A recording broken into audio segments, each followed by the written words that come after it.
The circus tents glowed like giant lanterns under the evening sky, their stripes of red and gold rippling in the warm breeze. The smell of roasted peanuts and spun sugar drifted through the air, mixing with the sound of distant laughter and the music of the calliope. Backstage, away from the lights and applause, a small elephant with ears far too large for his body sat quietly on a pile of straw. His name was Dumbo, and though the crowd adored him when he soared above the ring, tonight he felt restless. Something about the air felt different, as if something unusual was about to happen.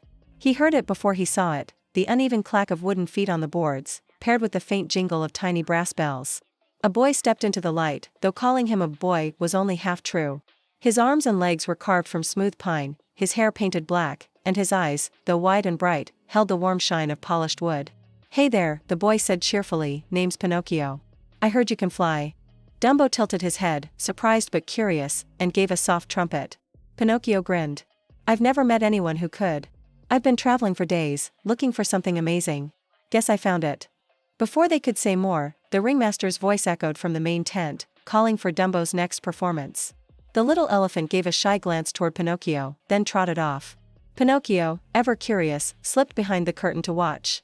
He saw Dumbo run forward, flap his great ears, and lift off into the air, soaring in graceful loops that made the audience gasp. Pinocchio's mouth fell open. "Incredible," he whispered. But as the act ended and the applause thundered, Pinocchio noticed something else, a tall man in a dark coat lurking near the animal pens, watching Dumbo with an expression far too calculating to be simple admiration. That night, Pinocchio found Dumbo in the quiet of the straw-lined stalls. "Someone's got their eyes on you," he warned. And not in a good way. Dumbo's ears drooped. He knew the circus wasn't perfect, some acts were treated more like property than performers, but he had never thought about someone trying to take him away. Pinocchio decided to stick close. "Don't worry," he said with a little wooden thump of his chest. "We'll watch each other's backs." The next day, the man in the coat returned, this time with a large wagon parked behind the tents. While the circus staff bustled with preparations, he slipped a rope from his pocket and moved toward Dumbo's pen. Pinocchio, who had been pretending to sweep nearby, sprang into action. "Hey, mister," he called loudly, walking right up to the man. "That's a fine coat you've got there. Does it come in not sneaky?" The man scowled, muttering something under his breath. But the distraction gave Dumbo a chance to flap his ears and dart out of reach. The man lunged, but Pinocchio stuck out a foot, and the man tripped hard into the straw. The commotion drew the ringmaster and several performers, and the man vanished into the crowd before anyone could catch him. But Dumbo knew he would be back. "We need to go," Pinocchio said that night. "Somewhere safe. Somewhere he can't find you." Dumbo hesitated. He loved the audience, the friends he'd made, but the thought of being stolen was worse. With the moon high above, the two of them slipped away into the open fields beyond the circus. Traveling together was nothing like life in the tents. They crossed streams where fireflies lit the water, passed through villages where people stared in wonder at a flying elephant and a talking wooden boy, and even helped a farmer rescue his runaway sheep. Dumbo learned to fly longer and higher, carrying Pinocchio over hills and through drifting clouds. Pinocchio told Dumbo about his dream of becoming a real boy, and Dumbo trumpeted softly in encouragement, his ears lifting at the thought of wishes coming true. But their peace didn't last.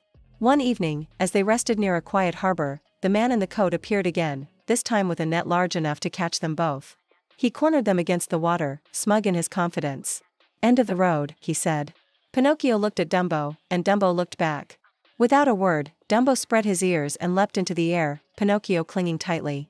The man threw the net, but Dumbo twisted mid-flight, the net missing them by inches and splashing uselessly into the sea.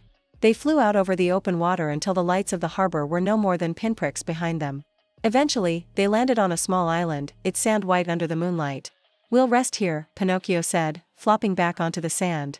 Dumbo lay beside him, eyes half closed, and for the first time in days, they both felt safe. They stayed until sunrise, and when they left, they promised each other they would keep moving, not out of fear, but because the world was wide, and there were still countless places to see. And so the wooden boy and the flying elephant traveled on, chasing horizons, dodging trouble, and finding joy in every unlikely friendship and every new adventure. Somewhere behind them, the man in the coat might still be plotting, but they no longer cared. The sky was theirs, and as long as they were together, no net in the world could hold them.